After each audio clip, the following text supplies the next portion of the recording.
नमस्कार दर्शक बंधु विश्वचक्षु ओडिया यूट्यूब चैनल आउ एक अध्याय को आपण मानकु स्वागत। आपण मान तो जानिथिबे पृथ्वी निज अक्ष चारिपटे घंटा प्रति 1675 किलोमीटर बेगरे घुरुची एवं थरे पृथ्वी को निज अक्ष चारिपटे घुरिबा को 23 घंटा 56 मिनिट और 4 सेकेंड समय लागि थाए, जेउथि पई आम पृथ्वी पृष्ठ रे दिन राति होई थाए। तेबे आमे माने तो पृथ्वी पृष्ठ रे वास करूचु, ताहले जदि पृथ्वी घुरुची ता सहित आमे आम घर जंगल समुद्र ए सब भी बुलुथुवा कथा। कहीं आमको तो एभली केबे किछि जणा पड़ेनी। जेतेबेले कि गोटे रामदोली रे बसिले आमको विश्व ब्रह्मांड घुरिला भली देखा जाए, ठीक सेमिति एते स्पीड रे पृथ्वी घुरुथिले भी आमको काहे केबे किछि फील हुएनी। एठारे आपनका मन रे गोटे क्वेश्चन आस्तुबो, तेबे सप्तरे कोन पृथ्वी घुरुची ना घुरुनी? एहार उत्तर हेउची हाँ दर्शक बंधु, पृथ्वी घुरुची किंतु आमको से विषय जना पड़ू नाही। आजिर एही वीडियो रे आम माने जानिबा जे पृथ्वी घुरुथिले भी आमको केबे काहे किछि जणा पड़े नाही।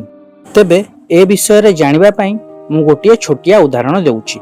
आपण माने ट्रेन किंबा एरोप्लेन तो निश्चय ट्रैवल करथिबे।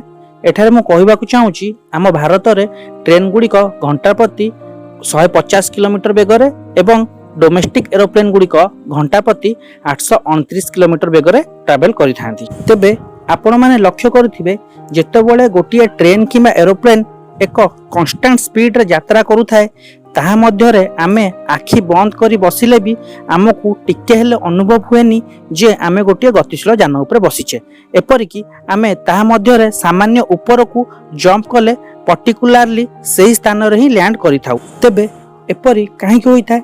एहा पछरे रहिछि वैज्ञानिक कारणटी होउछि आमे ट्रेन रे यात्रा करुवा समय रे ट्रेन रो कांस्टेंट स्पीड सह आमे ट्रेन मध्य वायुमंडल आम वाटर बोतल और ट्रेन रो चेयर मध्य सही समान कांस्टेंट स्पीड रे ट्रैवल करि थाए, तेणु आमको किछि जणा पड़ी न थाए। सही भली पृथ्वी सह एहार वायुमंडल एवं एहा पृष्ठ रे थिबा समस्त वस्तु एक कांस्टेंट स्पीड रे घुरुचंती, तेणु आमे मध्य पृथ्वी ऊपर सामान्य ऊपर को जंप कले पर्टिकुलरली सही स्थान रे ही लैंड करि थाउ, जेपरि कि ट्रेन मध्य रे होई थाए। एठारे ट्रेन हेउची आम पृथ्वी, ट्रेन मध्य रे रहितबा चेयर गुडी को हेउची पृथ्वी पृष्ठ रे रहितबा अन्यान्य वस्तु गुडी को।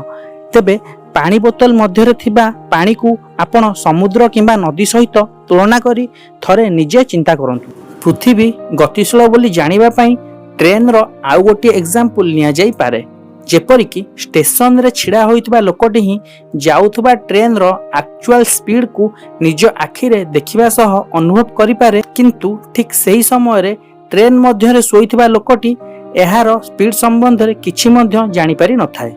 ठीक सही भली जदि आमे पृथ्वी रो वायुमंडल बाहर को पळाइबा, तेबे पृथ्वी घुरुथबार निज आखि रे देखि पारिबा, किंतु जेहेतु आमे पृथ्वी पृष्ठ रे वास करूछु, तेणु एहार गति संपर्क रे आमे टिके हेले भी अनुभव करि पारुनु।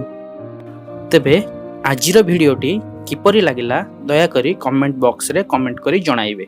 धन्यवाद।